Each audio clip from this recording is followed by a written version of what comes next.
everybody. Welcome to my podcast titled Is Your Way in Your Way? And I'm your host, Cassandra Crawley Mayo. And for those new listeners out there, this podcast is all about individuals who are ready to move out of their way so that they could start living their best life. And when I say get out of your way, these are individuals with self-imposed barriers, perfectionists, self-sabotage, procrastination, all of those things that are preventing us from living our best life on our terms. And we talk about topics relative to personal and business development. And also, this podcast, many of the segments have been about self reflection. And I'm certain that this is another one that will enable you to self reflect. Today, our topic is resilience. And resilience is such an important characteristic that we must have in order to move on with our lives. And I'm certain many of you have been resilient in a lot of things, but probably have not even thought about it. And whatever your dream and your passions are, then you need to be resilient in that so those can manifest as well. So I'm going to bring on an important individual who has just been so resilient. I'd like for you to hear her story. And her name is Holly Porter. Welcome, Holly, to Is Your Way in Your Way podcast. How are you today? I'm fabulous. Thank you, Cassandra, and thank you for having me. Oh, absolutely. Before we get started, I am going to read your bio so that the listeners will get to know a bit about you before we start delving into more about you. Okay. And Absolutely. I would say that Holly Porter is a dynamic force in business and entrepreneurship. She boasts a remarkable legacy of 11, listen to this, successful startups spanning 35 years. She's a speaker, insightful businesswoman. Her philosophy centers on forging relationships, fostering community, and cultivating prosperity. Her transformative approach empowers individuals and businesses across diverse industries, guiding them to unlock their values, passions, and strength for a purposeful life. A prolific 13-time number one best-selling author, Holly exemplifies expertise in coaching and consulting. And beyond her professional achievement, she's championed community causes through board membership and philanthropy, underscoring her unwavering belief in the transformative power of collective support. Now, what we didn't read in the bio is just a lot of things that has happened with Holly. And so I wanted to start this out because I'd like for you to tell my listeners your story up until your 70-day hospital stay that led you to where you are today. Tell Okay, us about that. sure. Happy to. I was raised by entrepreneurs, actually. And so I started about 12 years old being an entrepreneur.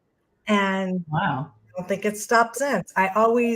My big dream back when I was young, like high school, was to get married and have kids and have three jobs. I don't Wow. know, but nothing's changed. I have 8 kids, I have 17 grandkids, and I've always had 3 or 4 companies at a time. So that Wow. was kind of my little speed up to that. And I did get married pretty young, had Mhm. 3 kids in 3.5 years. And then I had a fourth about 5 years later. And then I married and had 4 more bonus kids. And Mhm. that was a hard decision because I can add, and 4 plus 4 is 8. He had 2 girls and 2 boys, and I had 2 girls and 2 boys. And so we Wow. had all those kinds of challenges and put a bunch of teenagers in the mix of things. And most of my businesses, though, I they really weren't related. I worked like for instance, when my kids were young, I had a Mhm. school and a daycare, and then I had a kids clothing store. Mhm. And so I grew with them. I had a fundraising company where we worked with all the schools and dance groups and karate groups and raised money. And so Mhm. that's what a lot of my businesses did, was just I worked them around my kids and worked, Wow, you that's know. incredible. What do you, so that entrepreneurship spirit came from your background, your family. So this is something that I would call in your DNA that you've always had. But you also had three businesses at a time. That's incredible. At How did least. you do that? Not very easy. Um, Yeah. the thing is, I can remember when I was a real estate broker, Mm, and I had a salon and spa for 20 years. That was my long claim to fame. A real estate broker, I've been almost 20 years now. uh-huh. And I had the fundraising companies, and then we had a concrete company, construction. Mm, So we had four at that time. And I remember that year being over the county pageants, and they used to do just the one for the older women or yes. older girls. And I added a teen and a baby one to it for the same budget. And Yeah. I was doing that. I was Rotary International president. I was AYSO soccer regional commissioner and over the fundraising. And I don't know. I look back and think, how in the heck did I do all that? Because we dedicated a veterans park with a Hmm. couple of the memorials while I was president. And there was a lot happening. But the one thing that I would say was regrettable for me in Yeah. that space was I wasn't really present. Like I was doing all these things, and Hmm. I can multitask very well. I will Hmm. admit that. People say that to me all the time. How do you do that? I mean, I feel like that is a gift. Yeah. However, I would be on the soccer field on the phone doing a real estate deal. So Wow. I wasn't really there, you Yeah. know? And that's one regret I do have, that if I would have I was present and not present. Big deal. Yeah, that is a big deal.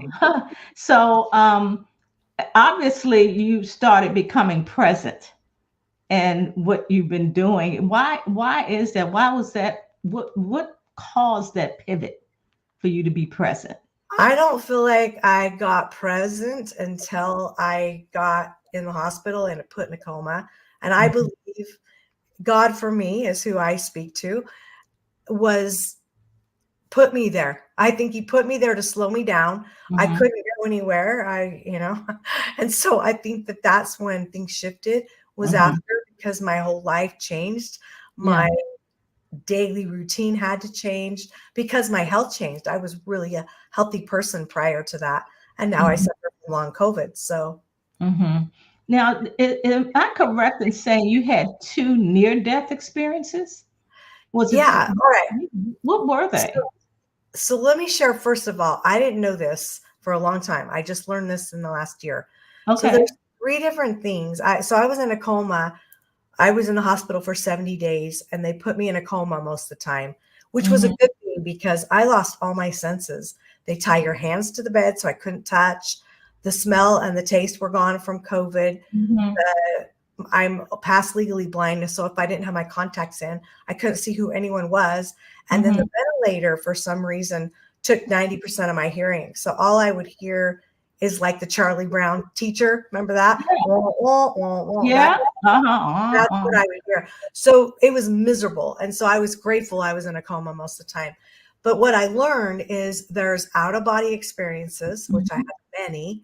There are the spiritual transformational experiences, which Mhm. that was one that I thought was an NDE. Now I know differently. And then I had an NDE as well. So it was Okay. interesting that I had in that period of time all of those. And those all probably happened, I would say, the first 30 out of the 70 days I was in the hospital. Oh, okay. So for my listeners, NDE is near death experience. Right. And yeah, Yeah. TE is spiritual transformational experience. And then Uh-huh. OBE is out of body experience. Exactly. And you've had all of those. All of them. Yeah. Wow, that's incredible. That's incredible. Um, what makes what do you think is the reason for all of those experiences that you've had? What do you think that's about? Well, I'm an avid learner, and Okay. I sometimes say I'm a slow learner because it seems like three is my magical number, and I have to experience things like three times before I get the wake up call and say, "Oh, let's learn this lesson so we don't have to do this again." And Mm-hmm. I think that was it for me. It just, I had to be put still so that I Mhm. would listen. I think that was part of the be present and listen and really, Mhm. really listen, because while I was in my coma, I was gifted my nonprofit name, and it's Adventure Bucket Wish Foundation. And with that, we serve the long COVID community. The ironic Mhm. thing around that is that I had a magazine at the time as well, which was a Oh, real kind of a separate business yeah. under umbrella, of my corporation. And it was a lead generator for real estate for me. And Yes. it was my first year. I had dumped $50,000 of my own money in it. And Mhm. Mhm. that had to close when I got COVID, because it was the Mhm. fourth issue. It came out bi-monthly, and the fourth issue was, or let's see, it came out quarterly, and the Mhm. fourth issue was at the printers when I was in my coma. And I remember waking up, and 30 days had Mhm. gone by of time that I didn't have recollection of, and I panicked and said, "Where's the magazine?" And I did so many of the roles to that piece of Yeah. it that it never got printed, and I had to shut it down. And Mhm. the point is with that is I would not let the word COVID, my writers were not allowed to write that. We were right in the middle of the pandemic. I Yeah. got sick fall of 2021. So Right. it was fall of 21. We started January 2021. And if even one of their stories came back and they used that word, I made them, even if it was a quote, I made them go back and get Take it the out. word virus or whatever. I Yeah. don't know what that was, because now here I have a platform, Yeah. a nonprofit that's all about COVID, because it's about long COVID, right? Right. Yeah. So with that long COVID, have you gotten your senses back? I did. Majority? While I was in the hospital, although I was on a ventilator. I was intubated 2 times. I had a trach, I had sepsis, a couple other infections. I don't know the name because I can't pronounce them. Yeah. But it was a daily thing. I mean, a lot of people would say my sisters were in the hospital 24/7 with me. One of them could be there at a time. And I think they saved my life because they held the nurses and the medical staff accountable a little bit more. And I don't know why. I just intuitively, they caught on that I needed that extra support there. Uh, Okay. yeah, so it was a long haul, but that's where I learned a lot of lessons. Yeah. Yeah. Were you able to hear? Could you hear people talking? While I was in my coma? Yeah. Interesting you say that, because yes, I believe so. There's a couple incidences, one in particular where I was in an out of body experience, but I Yeah. was in a different town that was 100. I found out because I did research. It was 165 years prior, and I was there a lot. But one of the time, I never went in the future. I always went in the past. But Mm. one of the times, I remember I must have been doing pretty bad, because they had must have put me on the. I was on the ventilator, and I remember in this out of body shaking my finger as they rolled me past the reception desk saying, "I rescind my DNR. I rescind my DNR." Because Oh, I don't even know for sure if I had one, to tell you the truth, because I still right. suffer from COVID fog. And if you think about a DNR with COVID, Do it's a not little bit resuscitate. Right. right. Do not just resuscitate, but it's a Right. little bit different with COVID, because I volunteered basically to go on the ventilator. I didn't want to. I really just got to the point where I couldn't breathe, and I knew I was in trouble, and I Yeah. knew that was my only option to survive at that time. There's a recording my sister did with my husband because he had COVID. He was home. I couldn't even see him for 3.5 weeks. They wouldn't let him come. So Yeah. so my sister, that's why they were there. And I listened to a recording a while back that my sister took of the discussion. And I cried listening to myself because Yeah. it was heartbreaking. Nobody wanted to make the decision. We just laid out all the facts, and there were a lot of tears. And the bottom line was I just said, I have to take my chances because I know I can't breathe. And I was at the point, my organs would start shutting down, and Mhm. other issues would start happening if I didn't go on the ventilator. Yeah. Wow. The reason I asked, were you able to speak? Because I mean, here is because a lot of people, that are in comas, they'll say, I wonder, could they hear? They're not quite sure. whether Yeah. they can or not. And I think I had a friend that was passing away and transitioning, Uh-huh. and it was something that he wanted me to do beforehand, and he wanted me to pray for him. And I Oh, wouldn't do it because I'm like, I don't know how to pray when people are transitioning like that. And I'm not even quite sure that they could hear yeah. me. And then one of the nurses said, well, that's the last to go. And Mhm. yeah, and I was like, wow, is that really? So I did pray, and he never came back, but I do believe that he heard my prayer. And that was just a wish that he wanted, that I granted him that wish. Um, and I'm glad that I did. I'm glad that I did because I resisted it. I resisted it. Well, what I didn't share about that story when I went back in time at the DNR thing, I got distracted because I do that really easily. Yeah. Um, but what I was going to say is my sister was in the middle of buying an Airbnb in Las Vegas. We live in Mhm. Utah, and I Mhm. was in a town about an hour away from where I live. That's where I would go back, which ended up being my great great great grandfather's house, by the way. So that was Mhm. ironic. But I remember being in this half Airbnb and half the hospital. They were like I could see the hallway, and that was the Mhm. hospital, but I was in this Airbnb. And my sister never told me that. I never knew until I had been out of the hospital for quite a while that she had Oh, bought this Airbnb. oh, Like wow. probably 3 months later, I found out. Yeah. And so I believe I heard all those conversations in my coma, because Yeah. that's why in my out of body, created that experience, right? Right. Yeah. Wow, that's amazing. So, hmm. Um, Now, because the name of this podcast is resilience, is also is your way in your way. Um, Now, when you were in your comatose state, did you feel that you were being told? I think I read somewhere that you talked about the gift from the divine entrepreneur fire. Tell me about that gift. Well, I heard many things and I experienced many things, but just before I got sick, I was working on a tech company. That's new for me. And Mhm, it was a software we were creating for the retreat space and mhm, like a booking, hosting, education. And I was pitched the day I found out I had COVID, I pitched to a big group, a big, mhm. big group that wanted a partner. So one thing I got told was, don't partner with them. Not that it was a Mhm. bad thing, but it wasn't my highest and best thing to Okay. do, and Okay. that it would take me longer, but don't do it. And the Mhm. second thing I got told specifically was this nonprofit. I got the name. I knew it was for long COVID, and Mhm. that so I immediately I was pretty sick for a long time, even out of the hospital.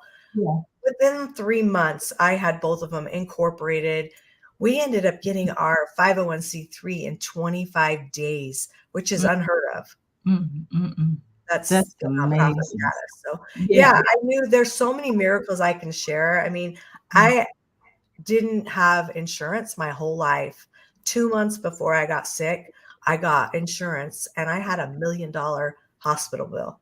Oh my gosh, that is amazing. Now when I listen to you, you've had several, um, I would say, jobs or opportunities.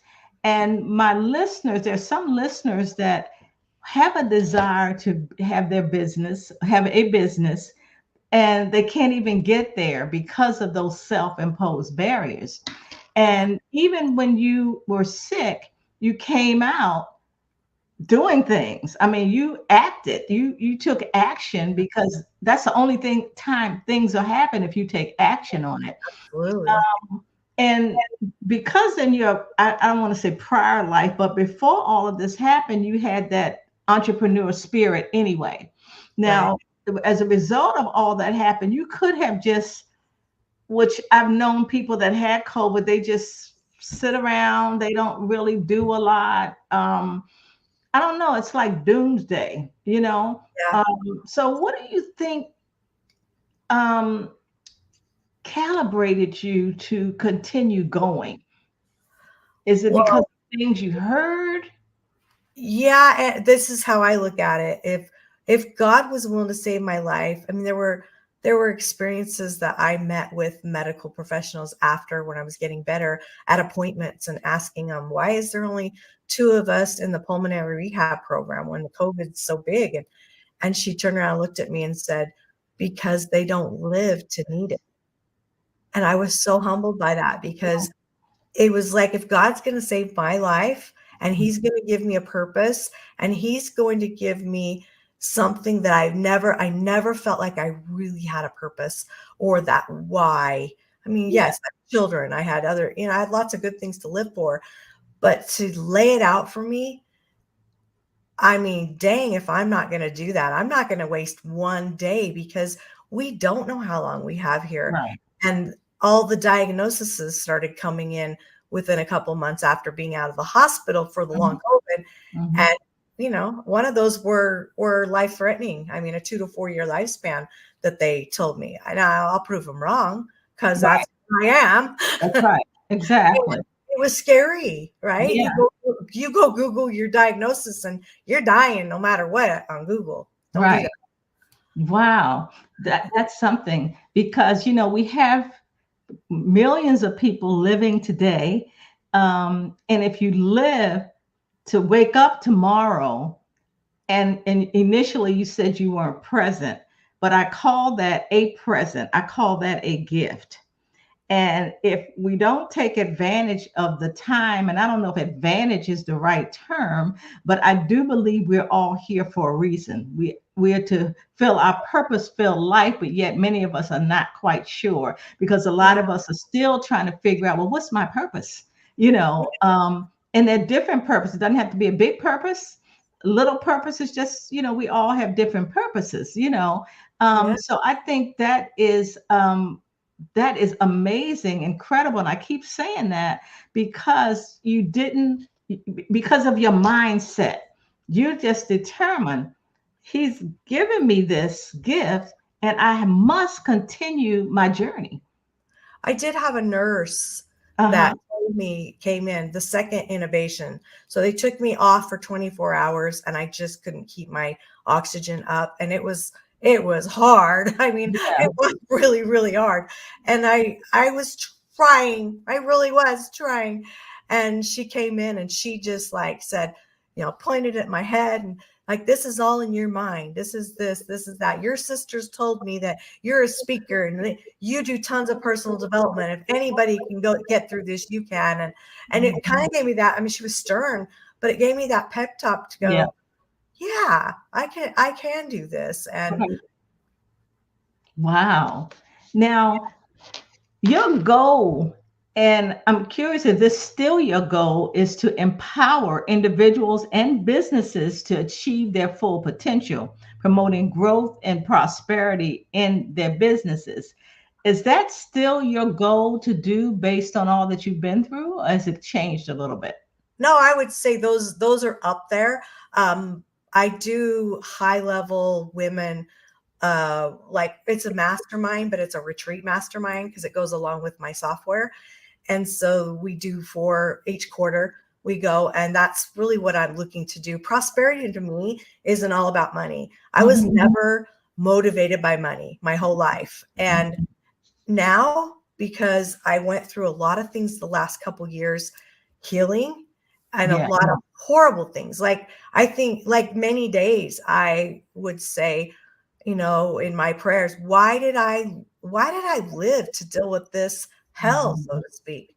I was mhm, going through worse times than mhm. ever in my life. And I was like saved to live. And it's like, man, like those questions. And I know that those experiences were to help me help more people. The legacy piece, I remember laying in the hospital bed thinking many days I prayed to die. I did because it was horrible. And especially when I was awake. Yeah. And my prayer was, if you're not going to get me better, then get me out of here. This is Mhm, horrible. And mhm. that was my prayer. And, I'm happy to share that with my spiritual transformation experience then was, is that, you want me to share? Is that okay? Sure. Yeah. So my cousin, who's kind of more like a sister, Yeah. she had sent a text to my sisters and said, "Read this to me." And it was a really spiritual thing for her. She said, "I normally wouldn't say this in a text. I was praying for Holly and Scott to, get better. And I had all these basically spirits around her. And Mm-hmm. she's nosy." So she said, "May I ask who's here?" And one by one, she was given those names and basically was giving me that hope. Well, me and my little sassiness, I go back in the coma, and that's when I was, praying for all these things, and was angry. I was really, really angry because, like sisters would, why did she get that and I didn't? It was that attitude, like, how come I'm the one suffering, and why would you give her an experience like that and not me? It was Okay. And so Okay. it was at that time, my mom had passed away about a year and a half before I got sick, Mm-hmm. and she was on with me a lot. She was on my right side, and she came and was there, and she said, You hear this all the time, but it does happen, and it Yeah. really is true. It's not your time to go. You need to stay." And she said, "And you need to fight."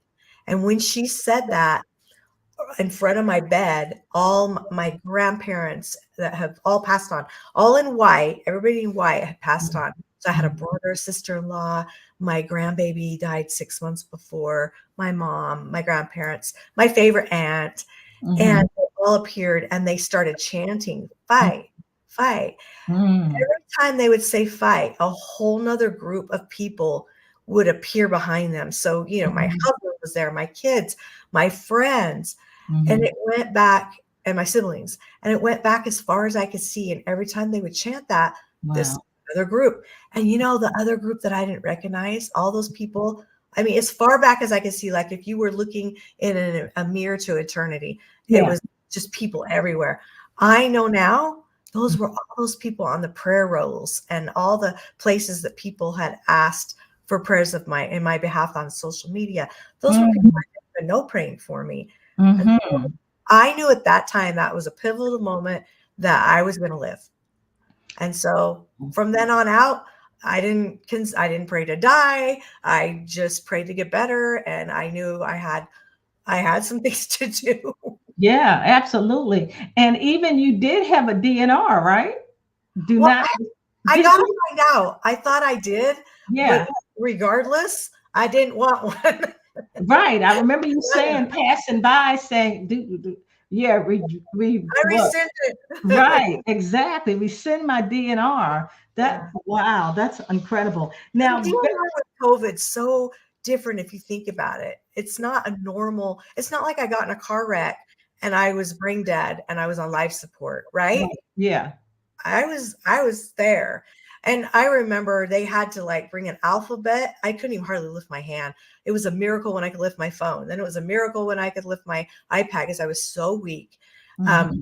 But I had to point at the letters to say anything, and it would take hours to get even a word out. Sometimes I would get so frustrated because they didn't understand what I was saying. Exactly. Yeah.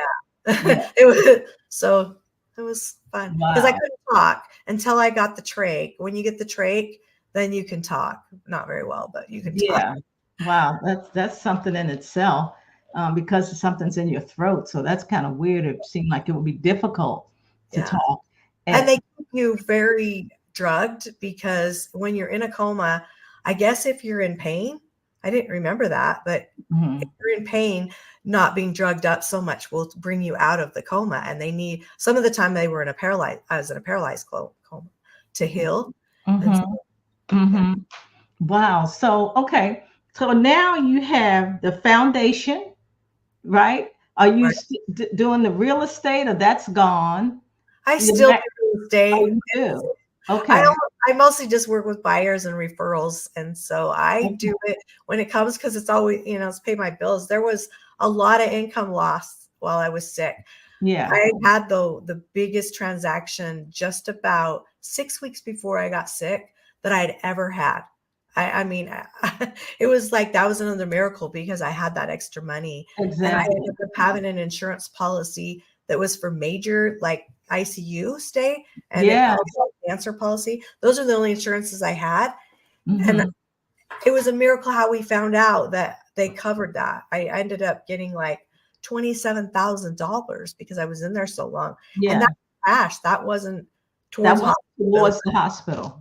I mean, that was just Mm-hmm. so many. I got a hyperbaric situation that landed in my lap right when we were closing on our home after Mm-hmm. we got all of our money stolen out of 12 bank accounts because we have lots of businesses. They stole all of our money, including our down payment to our house. And I was able to get it back, but Mm-hmm. it just so many things that were miracles. And that hyperbaric saved my lungs because pulmonary fibrosis was one of my diagnoses. So Yeah. to have it in my home, get in it every single morning. Mm-hmm. There's just no matter what, there's a silver lining. There's hope. You Mm-hmm. just have to let all that self-talk Yes. and get out of your way. Like you're That's right. shown. Really, we are the ones in our way, right? Right. That's right. So, with your self-talk, do you talk back to yourself? When you have those, it's kind of like, well, how do you turn that negative self-talk around? What do you do to change that? In the past, I think I just scolded myself, probably self-sabotaged myself all the time. Uh-huh. Now I have sensory issues, and so I'm really cute at night. I wear a mask, and it has speakers that are flat that go in my ears, and then Mm-hmm. I have to wear a CPAP now. Thank you, long COVID. And so I have all this stuff on, and I'm claustrophobic. So Mm-hmm. that's a whole mind thing in itself because when you can't breathe, the the CPAP is just forcing air in. It's not oxygen, like, right? Right. Anyway, Exactly. so it psychs you out. And so I think that's an experience in itself right now. But I think the sounds that I listen to, I'll listen to binaural beats, personal affirmations. I change it up a little bit, but Mm-hmm. I think that saved me because I'm listening to it all night. Some of Mm-hmm. it's got to be sinking in. And so I Yeah. think finding the positive. I mean, last night I have a lot of relapses. My immune system is awful. I didn't say that because I don't want to create Yeah. that either, but Mhm. it I was so healthy. I was on no drugs. I walked out of the Yeah. hospital at 12. Now I have none. I worked really hard to get that. Yeah. But I had to do a lot of things. Like my self-care is my health care. So when Mhm. people say, "What are you doing for yourself?" Really it's like whatever is going to make me healthy because that Mhm. matters. And I feel Yeah. like that's another thing I've got to be blessed with is Yeah. enough strength so that I can accomplish these legacy pieces. And I know I have to make a lot of money with my retreat software because of the things that happened in the last 2 years. It opened my eyes to things that I need money for to make better. Mhm. I had grandkid situations, DCFS, I mean, attorneys, all kinds of things like that, that tug at every heartstring you have. And Mhm. it did not end well for my husband and I. It was very heartbreaking. I cried every day for 2 years, and I wasn't a crier before. Mhm. And I'm just getting to the point now looking, oh, that had to happen. It's like my grandkids had to sacrifice for what I'm going to be able to save so many more kids doing with what we have planned. So there's Wow. a reason for everything. So now, what's the purpose of the software? Because that was something that you acquired after the coma, right? Or right during the coma, you were So led to do did that. Hmm. Yeah, I know it's kind of a whole story around it, but the gist of it is I just started working on it. I had a pitch deck ready to pitch this group that I pitched the day I found out I had COVID. I Yeah. pitched really sick. I mean, that was resilience. Whew. I was really sick and I was Hmm. sweating. You know that how you're sweating as fast as you're putting your makeup on, it's dripping off of you. And I got up really early and went and I pitched in front of on a Zoom about 9 people. And of course Hmm. they wanted the idea. The idea came 2 years before, Hmm. and it was because I was doing a retreat in Ireland, and Hmm. that was the year. It was in 2020, Okay. 2020. So obviously we had to cancel. Yeah. And I couldn't find like venues. That's what gave me the idea is I was having a real hard time. Airbnb and VRBO, that's not their business. They don't they think a retreat is a party, and if it's a party, they don't want you in their house. Well, Mm-hmm. right now, that's kind of the place that people have to put things on unless they pay. There's a couple sites that charge the venues to be on there, and then they just send them back to them. So Mm-hmm. what we're creating is things for everything inclusive to retreats, not just the venues, but the retreat leaders that give up those, and now we'll bring them to them. Eventually, we'll have all events. We'll have any kind of conference. We'll be able to handle stuff like a Tony Robbins conference, and Right. we'll have summits on there. And Okay. so we're still in beta mode. We're looking for the founding members. We're still raising more money for it. Okay. So finished development, but it is live, and it's. I mean, I'm very proud of it. We worked really hard on it. Yeah, it sounds like it. It sounds like Always to go. wow. But that was given to you while in the coma, so you know that it was something going to come of it because it Yeah. wouldn't have been given to you.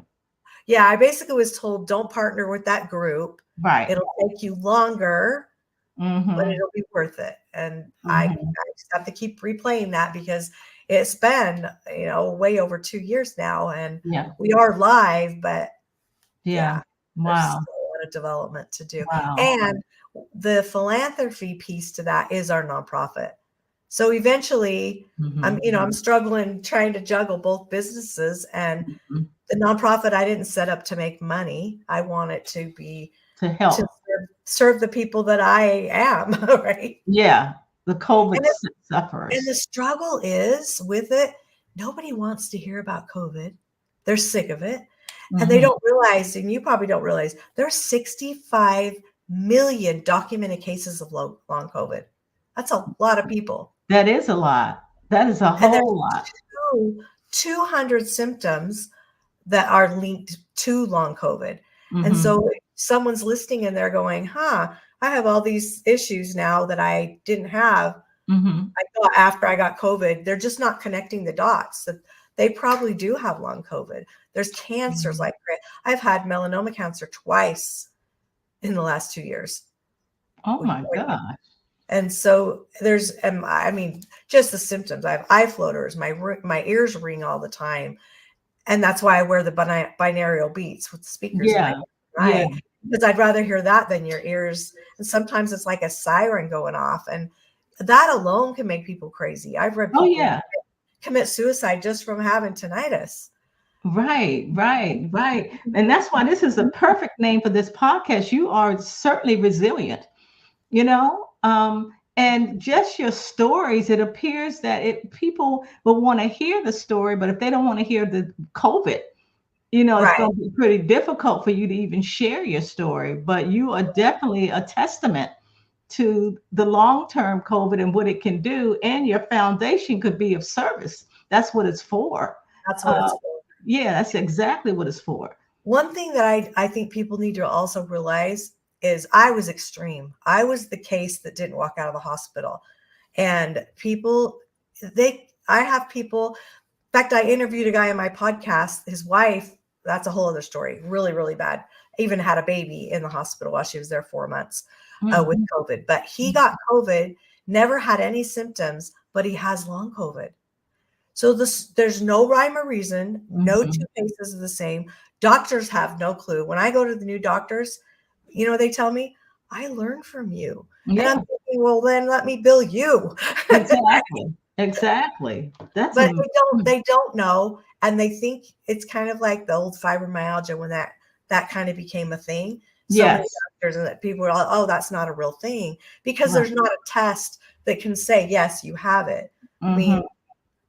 there's really Right. not for rheumatoid arthritis, which I have too. I mean, there's markers, but there's not an actual test. There's not an actual test for Lyme's disease. There's so Hmm. many autoimmune that are coming from Hmm. people having COVID. Wow. It's crazy. Wow. So Holly, as we wrap up, what message of hope that you could leave my listeners with for those individuals who are in their way? There's certain things they want to do. they feel like they have so much against them. They're saying, "This is my fate. I'm just going to accept it as it is." What words of wisdom or hope would you like to leave my listeners with? This is probably a new one that I just thought of when Okay. in my NDE, the message that came back for me was not just about love, it was love people where they're at. And so Hmm. that being said, it takes the judgment out. So think Hmm. of that as yourself. If you look at yourself, love yourself where you're at because it is where you are. You have the Hmm. skills you have. You give yourself hope, give yourself Hmm. love, Hmm. right? And it Hmm. makes it a lot easier to deal with the issues. I mean, Hmm. trust me, I just spent all weekend in bed again, and it stinks. It's like when you're a level 7, 4 to 7 pain all day long. It, Hmm. it is. It's challenging. I get it. Trust me. Yeah. But I think just that finding that glimpse of hope and definitely a gratitude journal. That'd be the second thing I would say. Okay. Okay. Love yourself, love others where they're at. Okay. Okay. I Put love it, that. And the gratitude journal. yeah, Wow. Wow. Like I said, what a testament you are. And it was a blessing to thank you. have you on this podcast because I know that you have given many listeners hope. And like, wow, if she can do this, I can do this. So therefore, I'm going to love myself and others where they are. So Absolutely. I want Thank to thank you. God bless you.